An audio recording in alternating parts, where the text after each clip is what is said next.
नमस्कार। इन विशेष समाचारों में आप सभी का बहुत स्वागत है। मैं हूं जया सिन्हा, मेरे साथ हैं गार्गी शुक्ला। आइए शुरुआत करते हैं सबसे पहले सुर्खियों के साथ। केरल स्थानीय निकाय चुनाव में एलडीएफ को बड़ा झटका। कोल्लम से कोच्चि तक वामपंथ के किले में दरार। मुनंबम में भारतीय जनता पार्टी ने ऐतिहासिक जीत की दर्ज। पीएम मोदी ने केरल के तिरुवनंतपुरम में भाजपा एनडीए की जीत पर जनता का जताया आभार।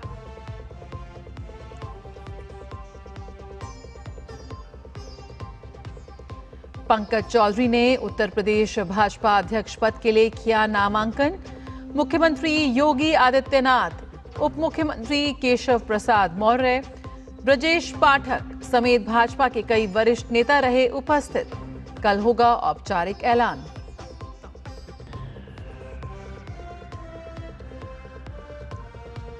गृहमंत्री अमित शाह ने कहा, शांति ही विकास का रास्ता। गृहमंत्री अमित शाह ने बस्तर ओलंपिक के समापन समारोह में की शिरकत। 750 से अधिक आत्मसमर्पण करने वाले नक्सली और नक्सल हिंसा से पीड़ित परिवारों के सदस्यों ने लिया खेलों में हिस्सा।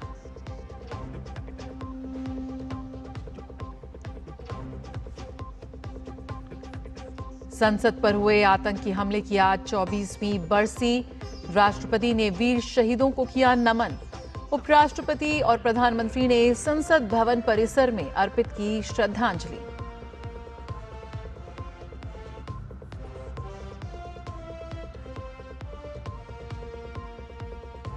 दिग्गज फुटबॉल खिलाड़ी लियोनेल मेसी के इवेंट में मचा बवाल।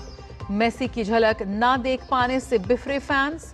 स्टेडियम में फेंकी कुर्सियां और बोतलें। राज्यपाल ने जताया गहरा आक्रोश। भाजपा ने कहा, मुमताज सरकार ने बंगाल की छवि की खराब।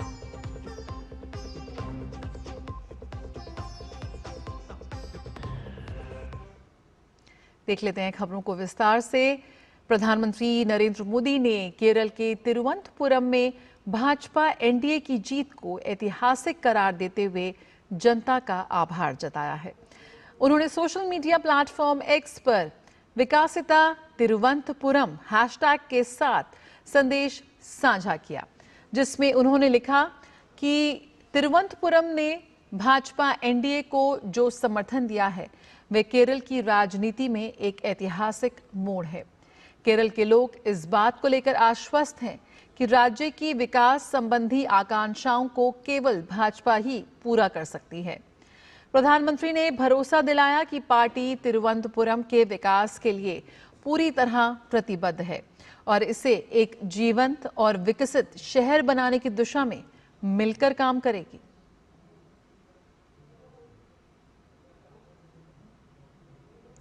प्रधानमंत्री नरेंद्र मोदी ने केरल के लोगों का आभार जताया।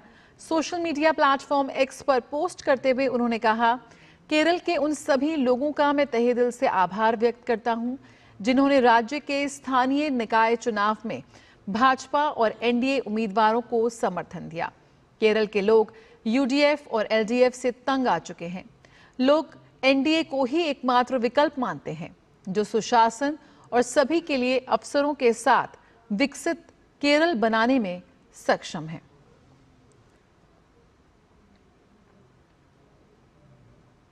केरल की राजनीति से इस वक्त की सबसे बड़ी और सियासी संदेश देने वाली खबर। वक्फ बोर्ड के विवादों में घिरे मुनंबम में भारतीय जनता पार्टी ने ऐतिहासिक जीत दर्ज की है।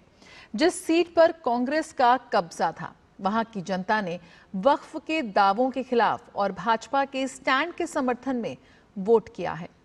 400 दिनों का आंदोलन, 500 ईसाई परिवार और बेदखली का डर, इन सबके बीच मुनंबम ने जो जनादेश दिया है उसने पूरे केरल की राजनीति को हिला कर रख दिया है। ये जीत सामान्य नहीं है, क्योंकि मुनंबम वह इलाका है जहां 500 से ज्यादा ईसाई परिवार पिछले 1 साल से अपनी जमीन बचाने के लिए वक्फ बोर्ड के खिलाफ सड़कों पर हैं। पिछली बार ये वार्ड कांग्रेस के पास था, लेकिन इस बार जनता ने वक्फ विवाद पर कांग्रेस की चुप्पी और भाजपा की सक्रियता के बीच फैसला सुनाया है। वक्फ बोर्ड ने 2019 में यहां की 404 एकड़ जमीन को अपनी संपत्ति घोषित कर दिया था, जिसके बाद से ईसाई समुदाय अपनी ही जमीन पर अवैध कब्जाधारी घोषित होने की कगार पर था। मुनम्बम भूमि संरक्षण परिषद के बैनर तले लोग 400 दिनों से प्रदर्शन कर रहे थे। राज्य सरकार ने जमीन का टैक्स लेना बंद कर दिया था। जब केंद्र सरकार वक्फ संशोधन बिल लेकर आई तो मुनम्बम की आवाज दिल्ली तक गूंजी। चुनाव के शुरुआती बहिष्कार के बाद जनता ने वोट की ताकत से अपना जवाब दिया। भाजपा के प्रदेश महासचिव अनूप एंटनी जोसेफ ने ट्वीट कर इसे ऐतिहासिक बताया। उन्होंने कहा कि मोदी सरकार मुनम्बम के लोगों के साथ चट्टान की तरह खड़ी रही और जनता ने उस भरोसे पर मोहर लगा दी। जानकार इसे केरल में ईसाई समुदाय और भाजपा के बीच बढ़ते तालमेल के रूप में देख रहे हैं, जो 2026 के विधानसभा चुनाव के लिए एक नया पॉलिटिकल नैरेटिव सेट कर रहा है।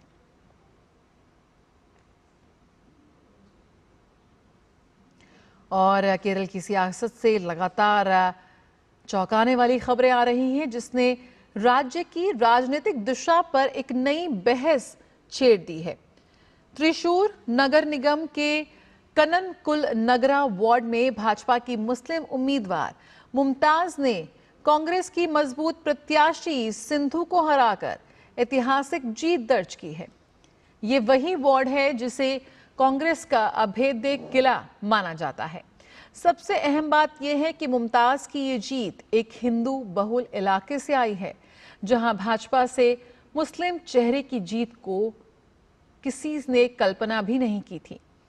पेशे से पेट ग्रूमिंग बिजनेस से जुड़ी मुमताज पिछले 8 वर्षों से भाजपा की सक्रिय कार्यकर्ता रही हैं और पार्टी के अल्पसंख्यक मोर्चे में चेन्नई तक जिम्मेदारियां निभा चुकी हैं। चुनाव के बाद मुमताज ने अपनी जीत का श्रेय प्रधानमंत्री नरेंद्र मोदी के विकास कार्यों और अभिनेता राजनेता सुरेश गोपी के साथ किए गए जमीनी संघर्ष को दिया है।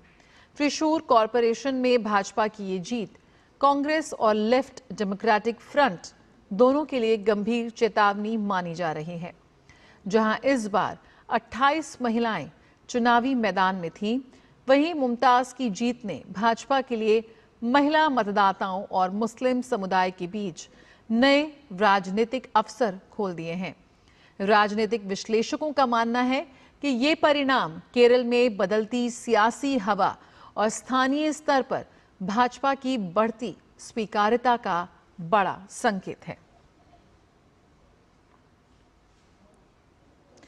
केरल निकाय चुनाव में भारतीय जनता पार्टी की जीत को पार्टी प्रवक्ता सुधांशु त्रिवेदी ने युगांतकारी परिवर्तन बताया है।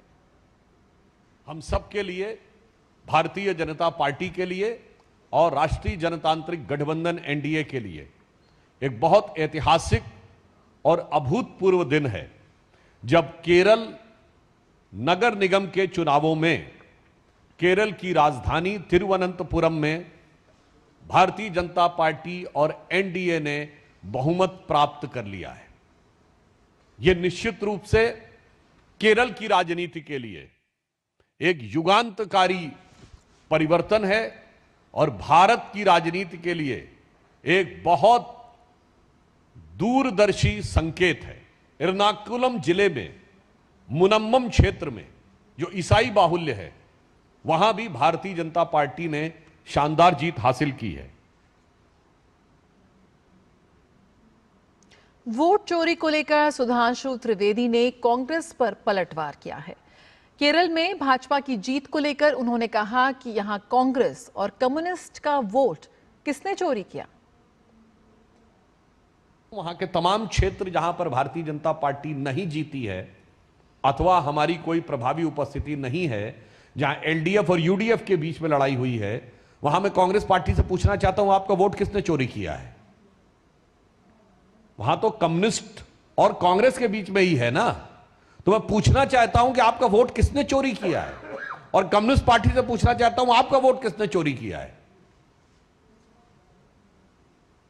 अतः यह भी ये संकेत दे रहा है इस केरल के नगर निगम चुनावों का यह भी एक अर्थ है कि किस प्रकार से जो भ्रम फैलाया जाता था वो भी साफ है, और ये दो मुही राजनीति को देश के किसी भी प्रदेश की जनता स्वीकार नहीं करती।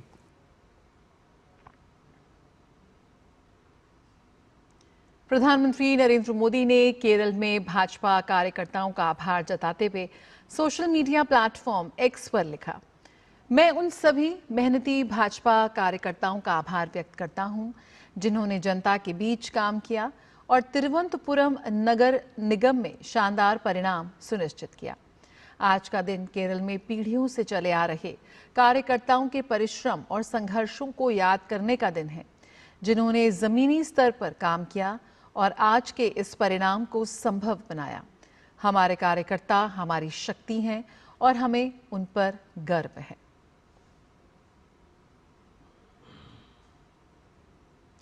ये विशेष समाचारों का सिलसिला जारी रहेगा, लेकिन रुकेंगे एक छोटे से ब्रेक के लिए। ब्रेक के बाद स्वागत है खबर उत्तर प्रदेश से, जहां भाजपा प्रदेश अध्यक्ष पद के लिए केंद्रीय मंत्री पंकज चौधरी ने नामांकन पत्र दाखिल कर दिया है। इस अवसर पर उनके साथ मुख्यमंत्री योगी आदित्यनाथ, उप मुख्यमंत्री केशव प्रसाद मौर्य, ब्रजेश पाठक समेत पार्टी के कई वरिष्ठ नेता उपस्थित रहे।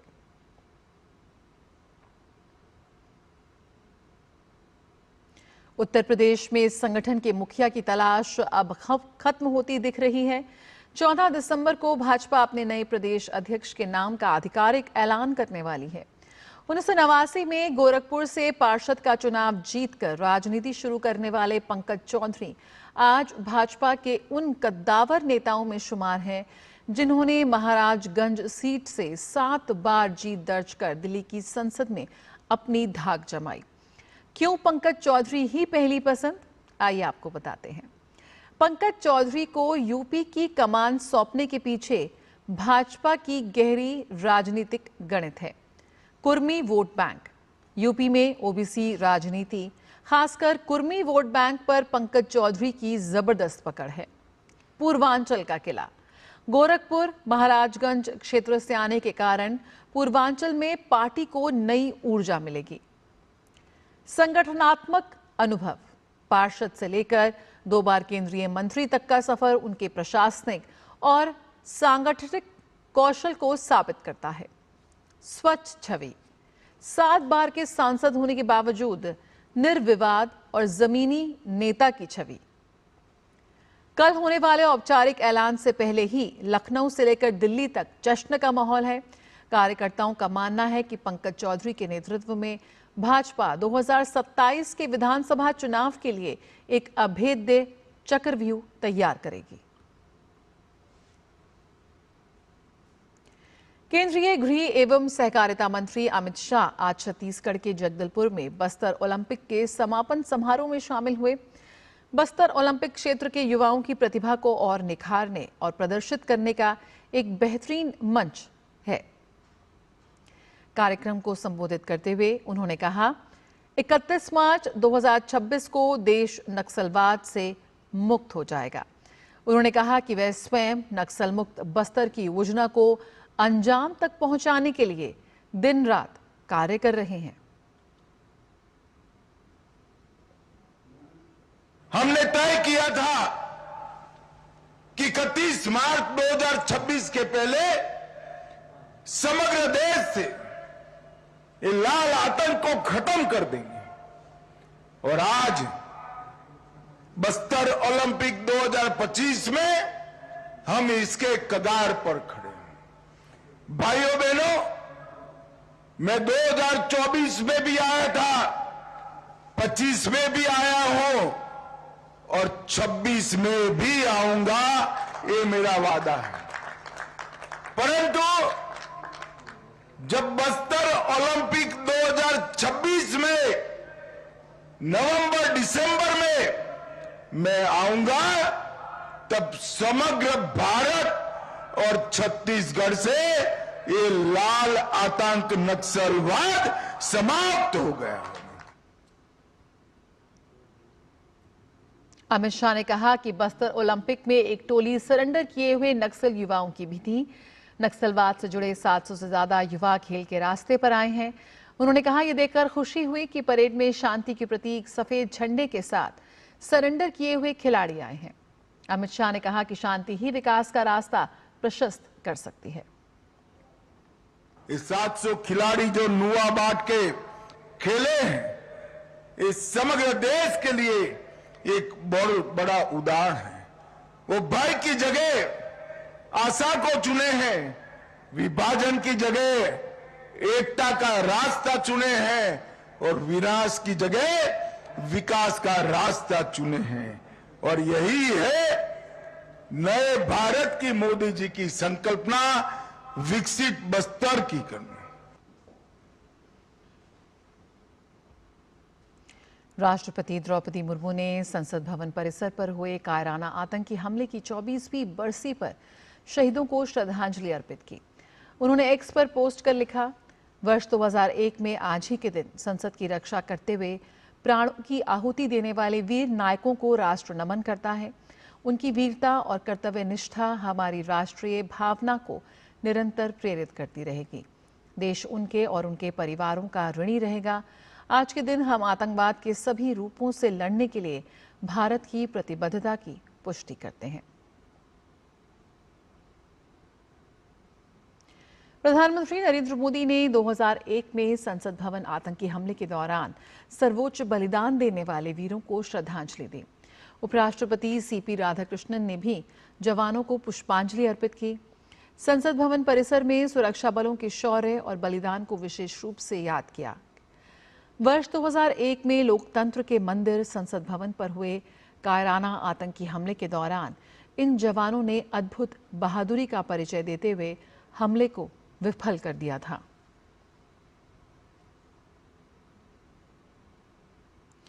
प्रधानमंत्री नरेंद्र मोदी ने संसद भवन परिसर पर हुए आतंकी हमले की 24वीं बरसी पर शहीदों को श्रद्धांजलि दी। प्रधानमंत्री ने अपने सोशल मीडिया प्लेटफॉर्म एक्स पर लिखा, आज के दिन हमारा देश उन सभी को याद करता है जिन्होंने 2001 में हमारी संसद पर हुए जघन्य हमले में अपने प्राणों की आहुति दी। घोर खतरे के बीच भी उनका साहस, सतर्कता और कर्तव्य निष्ठा सराहनीय थी। भारत उनके इस सर्वोच्च बलिदान के लिए सदा आभारी रहेगा।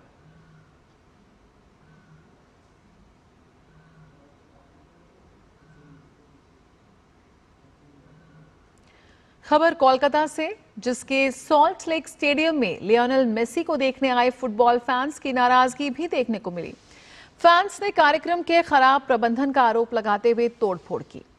मेसी के स्टेडियम से जल्दी जाने से नाराज फैंस ने स्टेडियम के स्टैंड से बोतलें और कुर्सियां ग्राउंड में फेंकनी शुरू कर दी।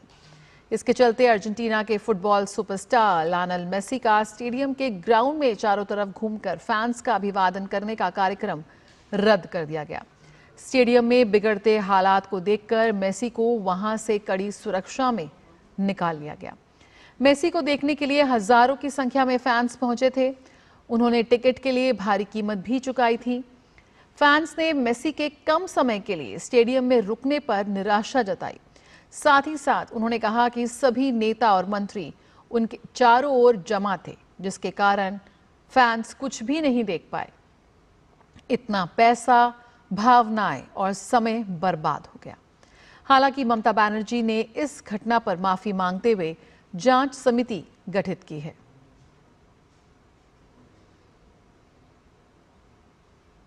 मेरे साथ जो लोग गया था वो लोग बोला मेसी को 5 मिनट भी देख नहीं पाया, सब घेर के रखा था।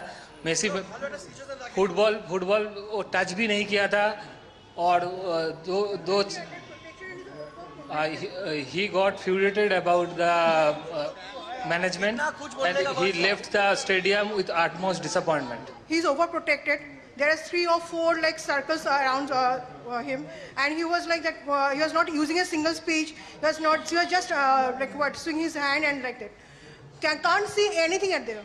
Only the people, elite people of Calcutta were there. They got their photograph clicked, and that's it. So many children, small children coming from at say 7 o'clock in the morning, and they couldn't see anything. So very bad management, and should be called off. This is the pathetic experiment. This is the very, very poor organizer. I think my small kid was there. So he has come up with so excitement, but this is something which actually we never imagined from Kolkata. पश्चिम बंगाल के राज्यपाल CV आनंद बोस ने football खिलाड़ी के Kolkata event में हुई अफरा तफरी पर कड़ी नाराजगी जताई। उन्होंने कहा कि बंगाल के फुटबॉल प्रेमियों और खिलाड़ियों के लिए ये अपमान की बात है। कार्यक्रम को खराब प्रबंधन का नतीजा बताते हुए राज्यपाल ने कहा कि कल रात को भी उन्होंने प्राधिकारियों को कुछ एहतियाती कदम उठाने के निर्देश दिए थे।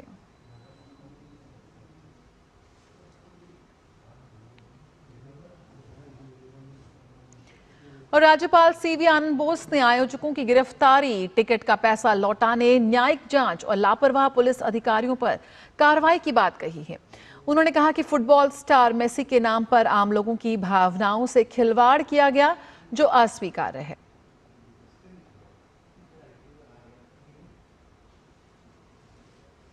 Immediately arrest the organizer. Refund the money to the common men who paid for the tickets. And for future, government should have a standard operating procedure for such large congregations which take place in the city. There should be an insurance scheme where the life and property of the spectators will be insured. The premium should be paid by the organizer who collected tickets. Now, if such an incident takes place in future, for such congregations, rapid action force in sufficient numbers should be kept ready, well-oiled and fighting fit. Then, very important, we see lack of management, lack of planning, lack of supervision here. These things are to be taken care of. Shri Kashi Vishwanath Dham परिसर के नवनिर्माण के 4 साल पूरे हो गए हैं। 13 दिसंबर 2021 को माननीय प्रधानमंत्री श्रीमान नरेंद्र मोदी जी ने भव्य कॉरिडोर के नवनिर्माण का उद्घाटन किया था। वर्षगांठ के इस अवसर पर पूरे काशी विश्वनाथ धाम को भव्यता के साथ सजाया गया है। इस अवसर पर श्री काशी विश्वनाथ धाम परिसर में विशेष पूजा पाठ, भजन और सांस्कृतिक कार्यक्रम भी आयोजित किए जा रहे हैं।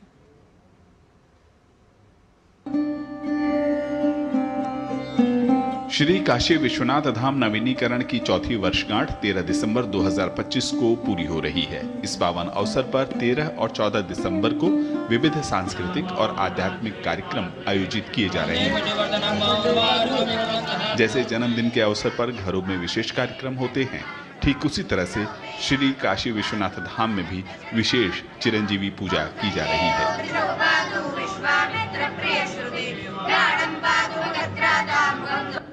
काशी में जब तक वेद शास्त्र के विद्वान, जानकार और अविकल कर्मकांड कराने वाले लोग रहे, तो इनके राज्य में इसी व्यवस्था रही कि जन्मदिवस का उत्सव बड़े जोर शोर से मनाया जाता।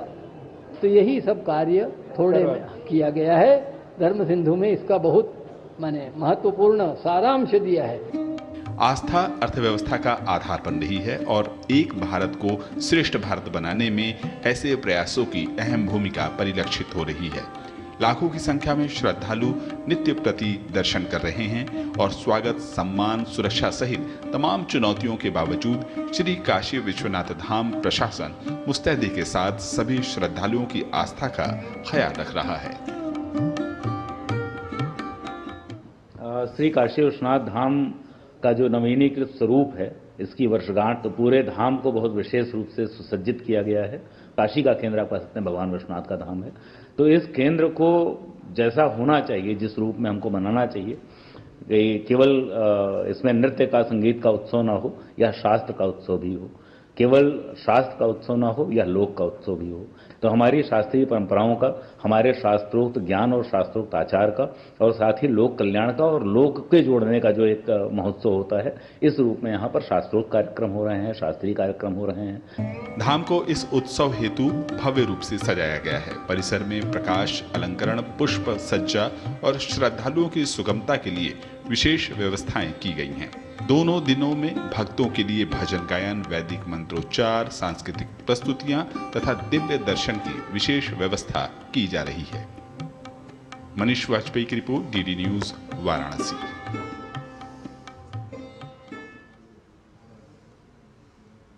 इसी के साथ इन विशेष समाचारों में इतना ही। मुझे और गार्गी को दीजिए इजाजत। नमस्कार।